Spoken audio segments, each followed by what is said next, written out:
I was loading the dishwasher when Emma dropped the bomb. "Don't call me for 15 days, she said, dragging her suitcase across the kitchen tile. "It's a business trip." I looked up from rinsing a plate. 15 days? For what conference?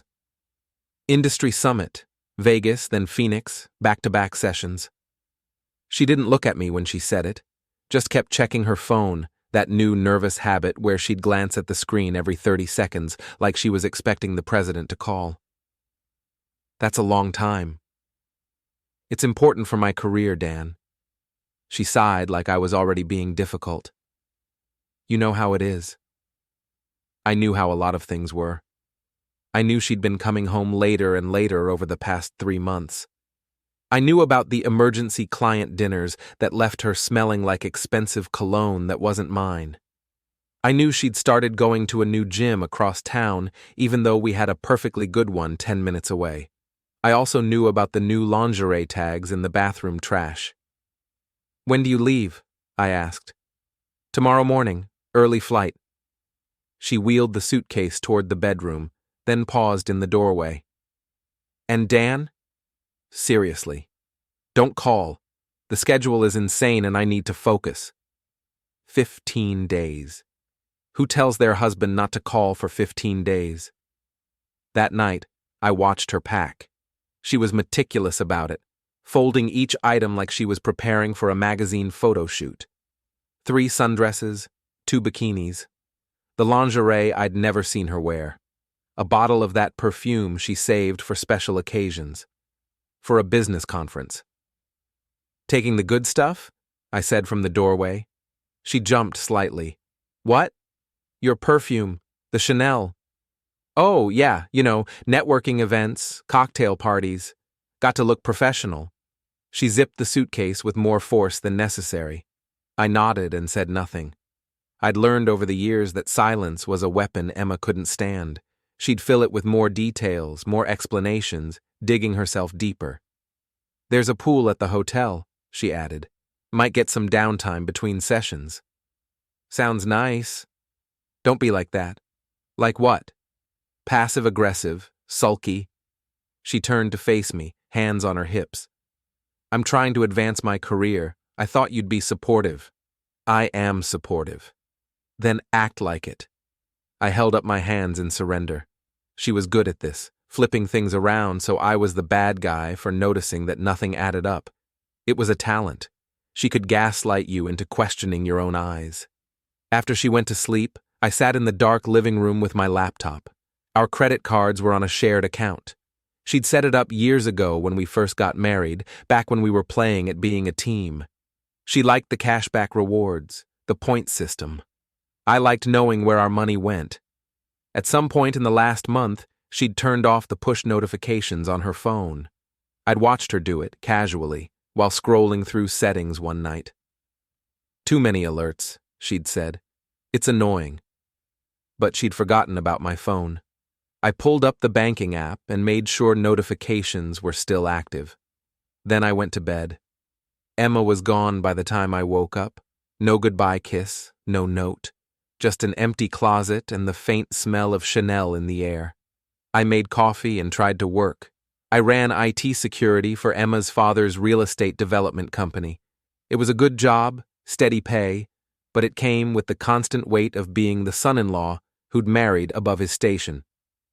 Richard Brennan had built an empire from scratch, turning a single apartment complex into a portfolio worth 8 figures. His daughter was supposed to marry a doctor or a lawyer or another real estate mogul. She'd married a systems architect instead. Richard tolerated me because I was useful. I kept his network secure. I made sure his deals didn't leak before closing. I was quiet and efficient and forgettable. That morning, I answered emails and ran security audits and waited. At 10:14 a.m., my phone buzzed. Charge alert, $340, Serenity, Spa and Wellness, Cabo San Lucas, Mexico. I stared at the screen for a full minute. Cabo, not Vegas, not Phoenix, Cabo San Lucas, and a couple's massage. I opened the banking app and checked the details. The charge was from 90 minutes ago. I could see the merchant name, The location, the exact time. There was no mistake, no fraud alert, just my wife in Mexico getting a massage for two. I set the phone down carefully, like it might explode. Then I laughed. Just once, sharp and bitter. It felt like something breaking loose in my chest. You know what's funny about being lied to? It's not the lie itself. It's the casual confidence of it. The way she'd looked me in the eye and said, Vegas. The way she'd packed bikinis and called it networking. 15 days. Don't call. I picked up the phone again and scrolled through my contacts. Found the name I needed. Martin Reeves, family attorney. He'd handled Richard's estate planning for decades. I'd met him at exactly 3 family events, and each time he'd seemed like the kind of lawyer who actually read the fine print. He answered on the second ring. Dan Brennan, this is unexpected. I need to ask you something hypothetical, I said. Hypothetical. I see. His voice was careful, neutral. Go ahead. The family trust, the one Richard set up for Emma. There's a clause in there about fidelity, right? Silence on the other end. Then, why are you asking? Because I'm looking at a credit card charge from Cabo San Lucas, couples massage, and my wife told me she was going to Vegas. More silence. Martin, I need to know what happens if a beneficiary violates that clause. Dan. He cleared his throat. Are you absolutely certain about what you're saying? I'm looking at the receipt right now. And you have other evidence? Because these things require documentation. I have her shared calendar, her cloud backup, her location history, credit card statements going back 3 months, all showing a pattern. Jesus. He exhaled slowly. Okay. If you're certain, and if we can document this clearly, then yes, the fidelity clause can be activated. It would trigger an immediate reallocation of trust assets. How immediate? 24 hours after filing. I watched a bird land on the fence outside my office window. It hopped twice, then flew away. Send me the paperwork, I said. Dan, think about this. Once you file, there's no taking it back. This will detonate the entire family structure. Richard will... Send me the paperwork, Martin. He was quiet for a long moment. Then, I'll have it to you within the hour. I hung up and sat very still. People always talk about the moment everything changes. The split second when your life pivots into before and after. But that's not how it works. There's no single moment. It's a series of small choices, each one pulling you further down a path until you look back and realize you've walked a mile into the dark. This was just the first step. The paperwork came through at 11:30. I read it twice, slowly, making sure I understood every word. The language was dense, but the meaning was clear. If Emma was found to have committed documented intentional infidelity, her share of the family trust would be reallocated according to predetermined terms. Those terms gave me control. I signed the documents with my laptop trackpad, watching the cursor move across the screen. Electronic signature, date, submit, done. I closed the laptop and went to make lunch. Turkey sandwich, glass of water. I ate slowly, methodically, like it was any other Tuesday. My phone buzzed again at 2:15 p.m. Charge alert, $89.00, Mariscos El Puerto, Cabo San Lucas, Mexico, lunch for 2. I saved the screenshot. That evening, I went through our shared photo cloud. Emma had automatic backup enabled on her phone. She'd done it years ago and forgotten about it. Every photo she took uploaded to our family account. I found what I was looking for in about 20 minutes. Cabo sunset from a hotel balcony, posted to her private Instagram 2 hours ago. In the reflection of the sliding glass door, you could see him. Tall, broad shoulders, the kind of tan you get from working outside. He was holding a beer, turned slightly away from the camera. I zoomed in, saw the woven bracelet on his wrist, the same bracelet that had appeared in 3 other photos over the past month.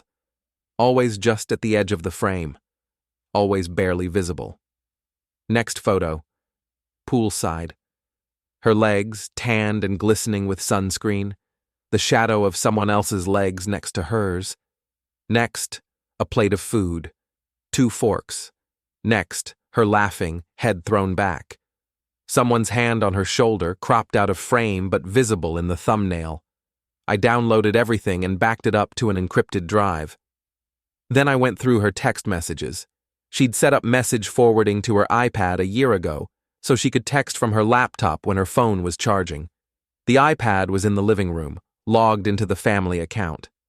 Her group chat with her 3 best friends was a goldmine. Kristen, how's the conference? Winky face emoji. Emma, OMG, amazing. Haven't been to a single session. Laughing emoji. Jess, slut. Heart eyes emoji details. Emma, he's so much better than I remembered. Like the vacation stamina is insane. Lauren, does Dan suspect anything? Emma, Dan, please. He barely notices when I'm home. Told him it was for work and he just nodded like always. He's too stable to ever actually do anything. I read that line 3 times. Too stable to ever actually do anything. I set the iPad down and walked to the kitchen. Poured myself 2 fingers of whiskey. Drank it standing at the counter. Then I went back and kept reading. Kristen, you're awful. Laughing emoji. I love it, Emma. I know. But Dan is safe. He'll never leave. And this is just fun. Just blowing off steam. Jess, what if he finds out? Emma, he won't. And if he did, he'd fall apart without me. He needs me more than I need him. Lauren, savage, fire emoji. I screenshotted everything. It was past midnight when I finally closed the iPad. The house was silent except for the hum of the refrigerator and the distant sound of traffic. I sat in the dark, staring at nothing. She was right about one thing. The old Dan would have fallen apart. Would have confronted her, cried, begged her to explain. Would have believed whatever story she spun because it was easier than accepting the truth. But I wasn't that Dan anymore. That Dan had died somewhere between the couple's massage charge and the group chat screenshots. What was left was someone colder. Someone who understood that being stable didn't mean being weak. It meant being patient. My phone lit up on the coffee table. Not a charge alert this time. A text from Emma's father. Richard, we need to talk. My office. Tomorrow morning. 9 a.m. sharp. I smiled in the darkness. Right on schedule. As the story unfolds, hit the hype button, like, subscribe, and write in the comments. Would you forgive them or walk away? Richard Brennan's office took up the entire top floor of his downtown building. Floor-to-ceiling windows overlooked the harbor on one side and the city sprawl on the other. The furniture was that expensive kind of minimal where everything looked simple but cost more than a car. He was standing at the window when his assistant showed me in. Didn't turn around for a solid 10 seconds. Power move. I'd seen him do it to contractors and investors. Never to me before. Sit, he said finally. I sat. He turned. His face looked older than I'd ever seen it. The kind of aged that happens overnight when something breaks inside you. What the hell did you do? His voice was quiet. Dangerous quiet. I activated a clause in the family trust. I know what you did. I'm asking why. I pulled out my phone and opened the banking app. Slid it across his desk. Because my wife is in Cabo with another man, and she told me she was at a conference in Vegas. He looked at the screen. His jaw tightened. That's not enough, he said. A credit card charge isn't... There's more. I opened my laptop and turned it toward him, showed him the photo backups, the text messages, the location history showing a pattern of meetings that matched up perfectly with her late nights at the office. He watched in silence. When I got to the group chat screenshots, I saw something flicker in his eyes. Not surprise, recognition. You knew, I said. Didn't you? I suspected. He closed the laptop and pushed it back toward me. She's always been reckless. Even when she was young, I thought marriage might settle her. Responsibility. So you wrote the clause. I wrote several clauses, protections, because I knew that someday she'd do something stupid and I'd need leverage to contain it. He sat down heavily in his chair. I never thought you'd be the one to use it. Why not? Because you're... He gestured vaguely at me. You're dependable, steady, you don't make waves. Maybe I got tired of drowning. He almost smiled. Almost.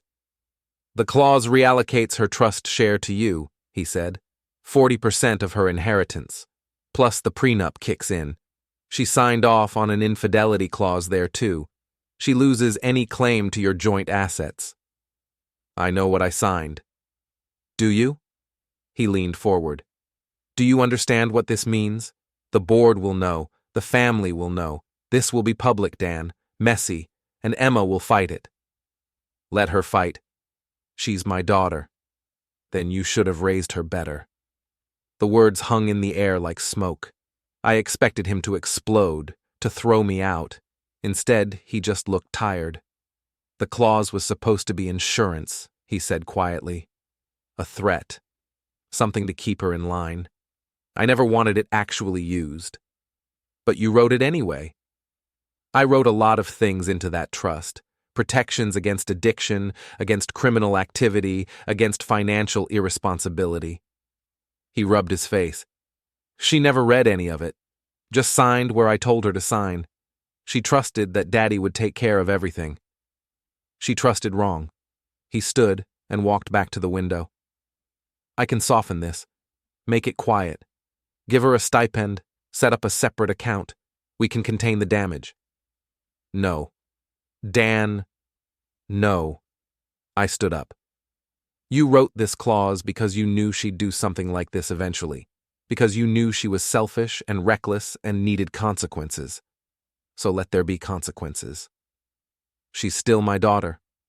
And she's still my wife, the one who's been lying to me for months, the one who called me too stable to ever do anything. I picked up my laptop. You wanted someone dependable? Someone steady? Congratulations. You got exactly what you asked for. He turned to look at me. Something shifted in his expression. Not anger. Something closer to fear. What are you planning? He asked. I'm planning to stop protecting her. That's not an answer. It's the only answer you're getting. We stared at each other across his expensive office. Outside the windows, the city moved and lived and breathed, indifferent to the small destructions happening in rooms like this. Promise me you won't tell her yet, he said finally. Let me try to manage this. Give me a week to prepare the board, to set up the paperwork properly. What if I want her to find out in person? His face went pale. Dan, she gets back in 6 days. I'll let you know what I decide. I walked out before he could respond. In the elevator going down, I felt something I hadn't felt in years. Not happiness, not satisfaction, just a cold, clear certainty that I was finally doing something instead of letting things be done to me. My phone buzzed. Text from Martin Reeves. Martin. Trust reallocation is processing. Should be complete by Friday. Richard's been calling me. Says you're being unreasonable. I typed back. Me. Good. I drove home through midday traffic, past the gym where Emma had supposedly been taking spin classes. On impulse, I pulled into the parking lot. It was one of those boutique places with mood lighting and motivational quotes on the walls. The kind that charged $200 a month for the privilege of sweating next to people who could afford $200 a month to sweat. I walked in like I belonged there. Can I help you? The girl at the desk had arms like steel cables and a smile like a dental ad. Yeah, I'm thinking of joining. My wife comes here. Emma Brennan? She loves it. The smile flickered. Oh, I don't think... She's here all the time. Or at least that's what she tells me. I laughed like we were sharing a joke. You know how it is. Gotta make sure I'm getting my money's worth before I sign up too. Sir, I really can't discuss other members. No worries. Just checking it out. I looked around the space, saw the class schedule on the wall. Spin class was Tuesday and Thursday evenings. I pulled out my phone and checked Emma's calendar. Tuesday and Thursday evenings, blocked off. Spin class, don't call. Except according to her location history, she'd been nowhere near this gym on those nights. She'd been across town, same location every time, an apartment complex I didn't recognize. Thanks anyway, I told the desk girl. I think I'll pass. Back in the car, I pulled up the address, ran it through a property search. The complex was new, high-end, rental units starting at $2,500 a month. I cross-referenced the building with my father-in-law's company database. Bingo. We'd done the IT setup for this property 2 years ago, which meant I still had access to the building management system, including tenant records. Unit 317, tenant name, Jason Royce. Occupation, project manager, Brennan Development. I sat in the gym parking lot and laughed until my chest hurt. She was sleeping with someone who worked for her father, someone I probably saw every week in the office, someone who signed timesheets and filed reports and sat in meetings talking about schedules and budgets. I pulled up the company directory and found his photo. Young, maybe 30, formerly played college baseball according to his LinkedIn. Now he managed construction projects and apparently had very flexible Thursday evenings. His employee file listed his current project, The Meridian, a mixed-use development downtown, high-rise residential, ground-floor retail, rooftop restaurant. It was Richard's crown jewel, the project that was supposed to cement his legacy. Jason Royce was the on-site manager. I closed my laptop and started the engine. At home, I made dinner, pasta with jarred sauce. Ate it standing at the counter while scrolling through Jason Royce's social media. He was one of those guys who posted workout selfies and inspirational quotes about grinding and staying hungry. His Instagram was a carefully curated highlight reel of someone who wanted very badly to seem successful. Recent post, photo from Cabo, posted 3 days ago, beach sunset. Caption, taking some time to recharge, back to the grind soon. The comments were full of fire emojis and looking good bro messages from other guys with tribal tattoos and protein powder endorsement deals. I kept scrolling, found a photo from 2 months ago. Him at some charity gala, arm around a blonde woman in a red dress. Caption, amazing night with this one. Blessed. The blonde was Emma. The photo had been taken at her father's annual fundraiser. I'd been there. I'd stood 10 feet away while some photographer nobody would remember took pictures of the pretty people. I enlarged the image, saw the way his hand rested on her waist, the way she leaned into him, the way they looked at each other like they were the only two people in the room. The photo had 73 likes. I'd been in the bathroom when it was taken.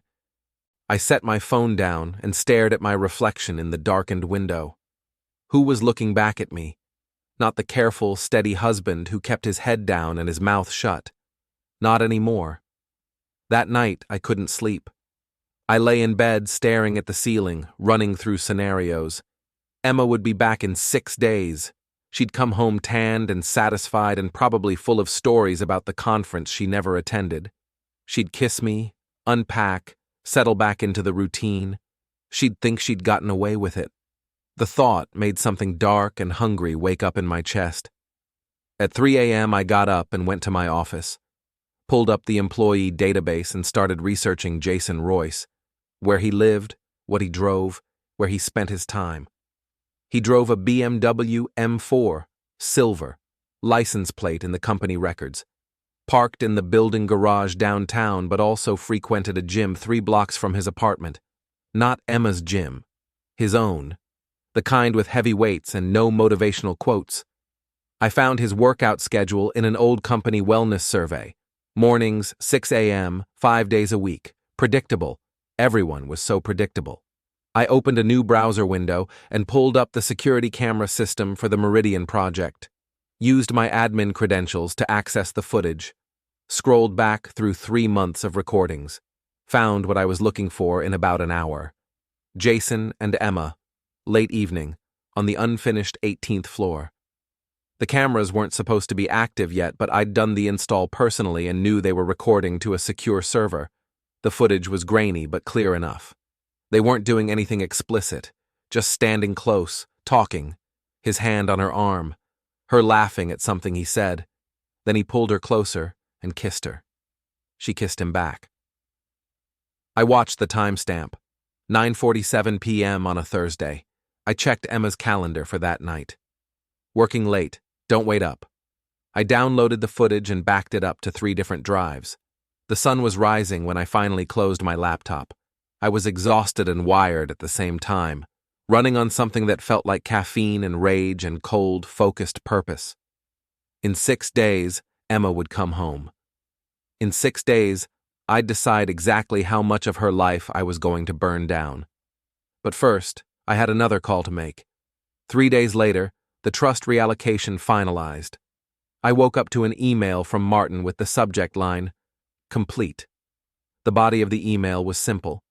As of 12:01 a.m. today, the reallocation of trust assets per the fidelity clause has been executed and recorded.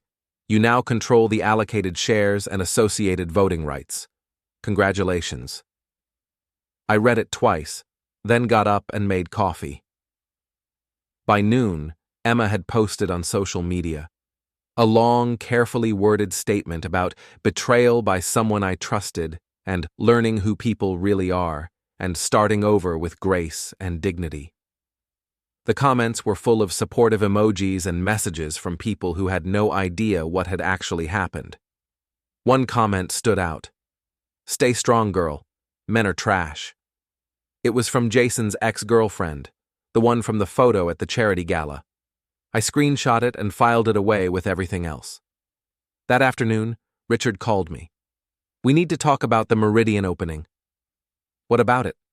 "It's in 3.5 weeks. I want it to be perfect. No drama, no distractions, just a clean celebration of what the company has built." "Sounds reasonable."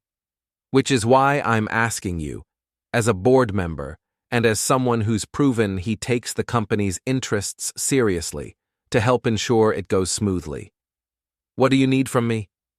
"I need you to agree to a truce with Emma, just for that one night. She'll be there. You'll be there. The last thing we need is a public scene." "I don't plan on making any scenes. I'm not worried about you. I'm worried about her." "Then talk to her." "I have. She says she'll be civil if you will." "Fine. I'll be civil." "And Jason? What about him?" "He's been calling the office, demanding his job back, threatening lawsuits. The legal team is handling it, but I need to know if there's anything else I should be aware of. Anything you've done or plan to do that might come back to haunt us." I thought about the news story, the interview scheduled for next week. "Nothing you need to worry about." He didn't believe me. I could hear it in his silence. "Dan, I've spent 30 years building this company. I've made sacrifices. I've made hard choices. But I've always tried to do right by people, even when they didn't deserve it. And where did that get you? It got me a daughter who thought she could do anything without consequences and a project manager who nearly brought down my flagship development. So maybe you're right. Maybe I've been too soft. I'm not here to judge you. No, you're here to replace my daughter and remake the company in your image. Which is fine. You've earned it. But remember that everything you do reflects on all of us. The board, the company, the family name. I'll keep that in mind." He hung up. I spent the next week preparing. The news interview went well. I gave Kelly everything she needed. Documents, timelines, financial records. I explained how Jason had systematically cut corners to meet budget targets and earn his bonus.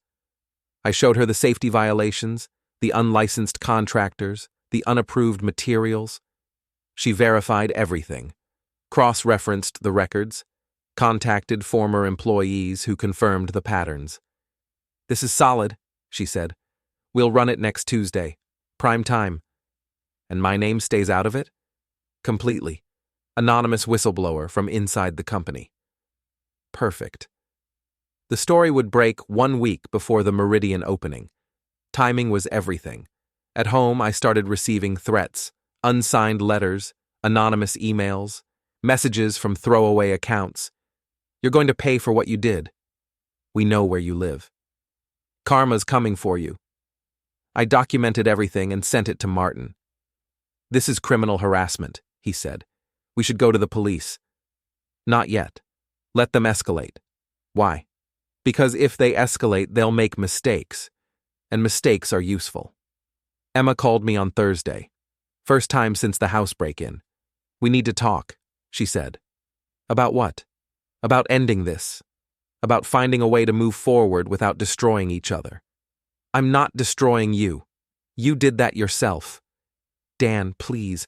I know I hurt you. I know I made terrible choices. But what you're doing, it's too much. What am I doing? You know what? The board seat. The trust. Turning my father against me. And now I'm hearing rumors about Jason, about some investigation. I reported safety violations. That's my job. Don't play games with me. I know you're behind everything. If I'm behind everything, then you should have thought about that before you went to Cabo. I'm sorry. Is that what you want to hear? I'm sorry I screwed up, I hurt you. But please, can we just end this before it gets worse? It's already ended. You just haven't accepted it yet. She started crying. You've taken everything from me. I've taken nothing. I just stopped letting you take from me. My friends won't talk to me. My family treats me like I'm broken.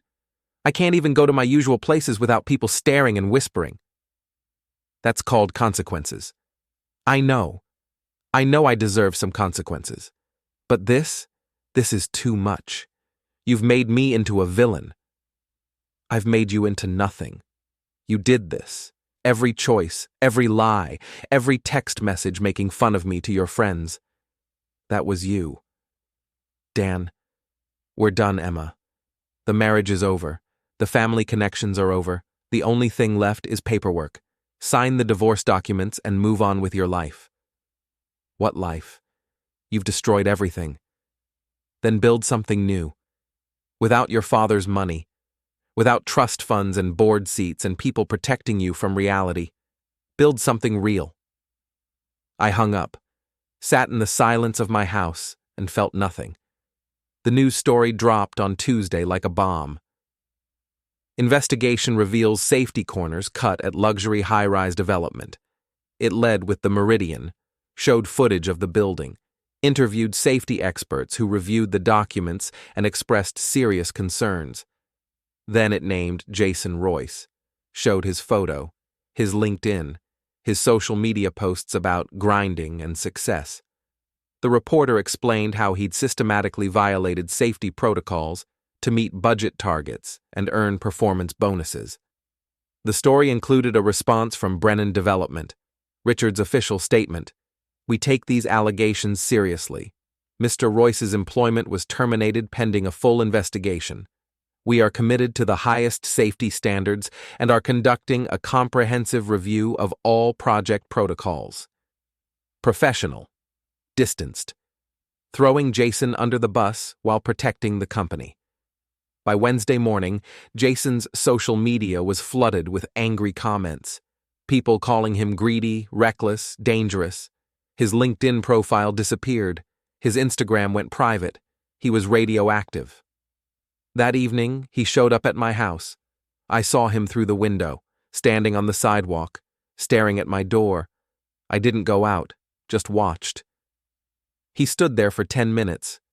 Then he picked up a rock from my landscaping and threw it at my window. It bounced off, didn't break, just left a small chip in the corner. I called the police. They arrived before he could throw another one. I gave a statement, showed them the security footage. They arrested him for trespassing and vandalism. In the patrol car, he was still yelling, "You destroyed me! You destroyed everything!" The police drove him away. I went back inside and poured a drink. 1 week until the Meridian opening. 1 week until this was finally finished. The Meridian opening was scheduled for Saturday night.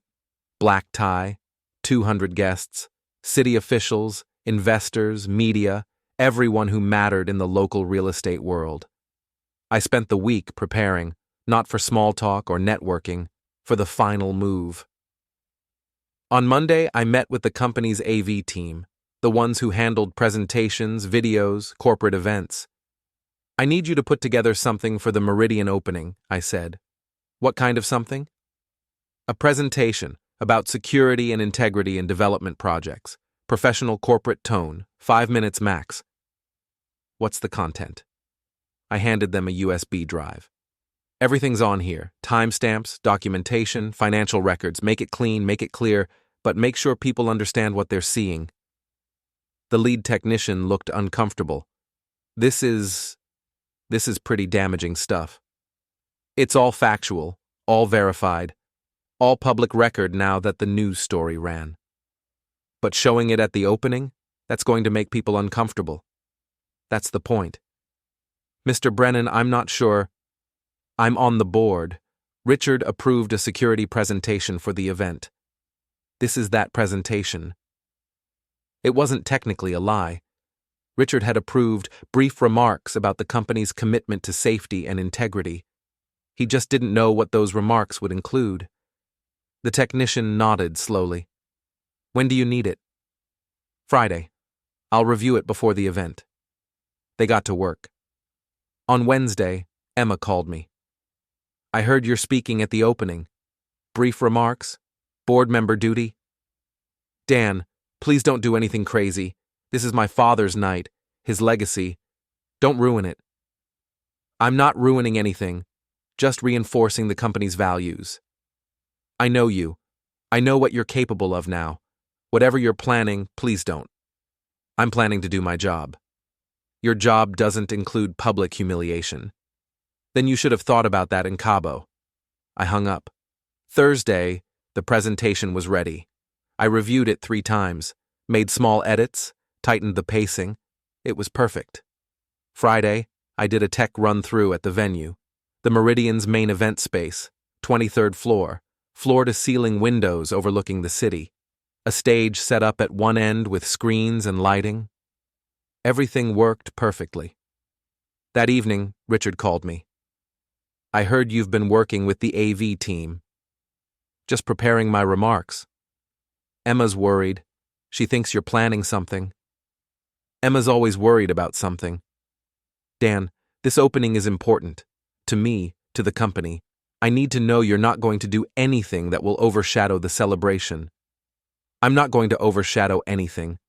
I'm going to highlight exactly what makes this company successful. That's not reassuring. It should be.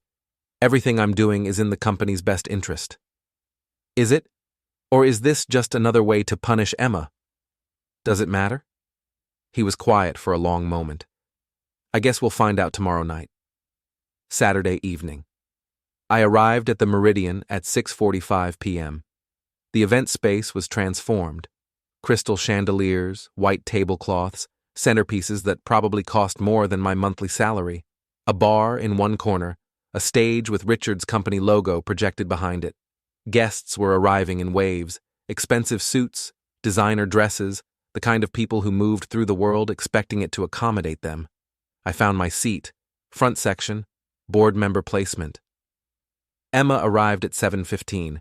She wore a red dress, the same one from the charity gala photo with Jason. Her hair was perfect. Her makeup was flawless. She looked like someone who hadn't spent the last month watching her life collapse. She saw me, and her face went tight. We didn't speak. At 7:30, the program started. Richard took the stage. He talked about vision, about legacy, about building something that would last. The investors spoke, praised the project, praised Richard's leadership. The mayor said some words about development and city partnership. All of it was exactly what you'd expect. Polished, professional, boring. Then Richard introduced me. And now, I'd like to invite one of our newest board members to say a few words about the values that drive our company forward. Dan Brennan, our Director of Security and Technology. Polite applause. I walked to the stage. The lights were bright. The audience was watching. Emma was staring at me with something between fear and fury in her eyes. I stepped up to the microphone. Good evening. I'm honored to be here celebrating this incredible achievement. The Meridian represents everything Brennan Development stands for: excellence, innovation, integrity. Nods from the audience. This was going exactly as expected. But integrity isn't just about vision. It's about execution. It's about making sure that every decision, every choice, every detail lives up to the standards we set. I clicked the remote. The screens behind me changed. A title slide appeared. Security and Accountability: Lessons from the Meridian. Over the past few months, we've learned some important lessons about maintaining those standards. I'd like to share them with you now.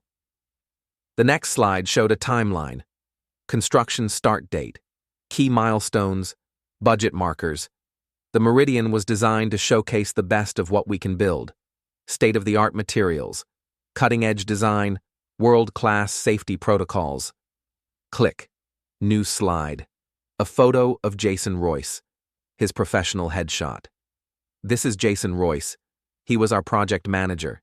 He was responsible for ensuring those protocols were followed. I could feel the tension in the room ratcheting up. Unfortunately, Mr. Royce made some choices that compromised those standards. Click. Safety inspection records. 12 missing reports highlighted in red. Over 6 months, Mr. Royce skipped mandatory safety inspections, not because of oversight, not because of scheduling conflicts, but because inspections would have revealed problems he didn't want documented. Murmurs in the audience. Click. Purchase orders. Side-by-side comparisons of approved materials versus what was actually bought. He substituted cheaper materials, discount steel, lower-grade concrete, unlicensed electrical contractors. The murmurs got louder. All of this was done to keep costs down, to hit budget targets, to earn a $50,000 performance bonus. Click. A graph showing expense reductions correlated with missing inspections. The pattern is clear. Every time he skipped an inspection, costs dropped. Every time costs dropped, his bonus calculation improved. I could see Richard in the front row. His face was pale, frozen. Emma was staring at me with tears running down her face. Now, you might be wondering why I'm sharing this at a celebration. Why bring up these problems at what should be a triumph? I paused. Because this building is standing today not despite those failures, but because we caught them. Because we documented them. Because we chose integrity over convenience. Click. A photo of the building. Beautiful. Gleaming. Complete. We corrected every violation. We replaced every substandard material. We brought in independent inspectors to verify everything. We spent $2 million in 3 months fixing what never should have been broken. I turned to face Richard. And we did it because this company's leadership demanded it. Because when faced with a choice between protecting our reputation and protecting people's safety, there was no choice. Richard's expression shifted. Understanding dawning. So yes, this building represents our vision and innovation. But more importantly, it represents our willingness to face hard truths, to hold ourselves accountable, to fix mistakes even when they're embarrassing, even when they're costly, even when they involve people we trusted. Click. Final slide. The company logo. That's the real achievement here tonight, not just what we built, but how we built it, with integrity, with accountability, with the courage to confront problems instead of hiding them. I looked out at the audience. The Meridian stands as proof that doing the right thing, even when it's difficult, is always worth it. Thank you. I stepped away from the microphone. For 3 seconds, there was silence. Then someone started clapping, one of the investors, then another. Then the whole room was applauding. I walked off the stage. Richard met me at the bottom of the steps. He didn't say anything, just looked at me with an expression I couldn't read. Then he walked past me and took the microphone. That was enlightening. Dan's right. This building represents our values, all of them, including accountability. He gave a perfect speech about transparency and standards and moving forward. The event continued. Dinner was served, people mingled. The mayor posed for photos. I stood at the edge of the room and watched. Emma found me near the bar.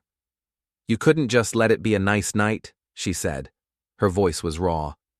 It was a nice night. I celebrated everything the company stands for. "You humiliated Jason in front of everyone. I told the truth in front of everyone. You turned my father's triumph into your revenge showcase. I turned your father's triumph into a teaching moment. There's a difference." She stared at me, mascara running, hands shaking. "I hate you," she whispered. "You've said that before." "No, I mean it now. Really mean it. You've destroyed everything. My family, my reputation, my entire life. You did that. I just stopped cleaning up after you." She slapped me. Harder than at the restaurant. Hard enough that people nearby turned to look. I didn't move, didn't react. Just stood there while she caught her breath. "Feel better?" I asked. "No." "Then maybe you should leave." She grabbed her purse and pushed through the crowd toward the exit. People whispered. Phones came out. By tomorrow morning, videos of the slap would be all over social media. Perfect. Jason appeared out of nowhere, drunk, rumpled, tie undone. "You destroyed yourself. I'm going to sue you. I'm going to tell everyone what you really are." "What am I really?" "A vindictive, pathetic little man who—" I pushed him. Not hard, just enough to make him stumble back into a table. Glasses fell, liquid splashed. Security was there in seconds. "He attacked me," Jason slurred. "You all saw it. He attacked me." "I saw you approach him aggressively while intoxicated," one of the security guards said. "Time for you to leave, sir." They dragged him toward the exit. He kept yelling, kept trying to break free. "This isn't over. You hear me? This isn't over." The doors closed behind him. The noise cut off. The party continued like nothing had happened. I stood in the middle of the event space, surrounded by celebration and success, and people pretending they hadn't just witnessed 2 public meltdowns. Richard approached. "That was quite a presentation," he said. It was honest. It was calculated. Those aren't mutually exclusive. He looked at me for a long moment. "You got what you wanted. The board seat, the money, the power, the revenge. What now?" "Now I do my job." "Just your job? What else is there?" He almost smiled. "I used to think you were too passive, too careful. I was wrong." "No, you were right. I was those things. But people change." "Into what?" I looked around the room, at the gleaming building, the celebrating crowd, the empire I'd fought my way into. "Into whatever they need to be." Richard nodded slowly. "The board meeting is Monday. We'll discuss next steps for the Meridian. Your input will be valued." "I'll be there." He walked away. I stood alone on the edge of the crowd and watched the party continue. Watched people laugh and drink and network. Watched the city lights glitter through the floor-to-ceiling windows. Emma was gone. Jason was gone. The only people left were the ones who'd survived by being strong enough, smart enough, ruthless enough. I'd become one of them, and for the first time in my life, I felt like I'd finally arrived exactly where I was supposed to be.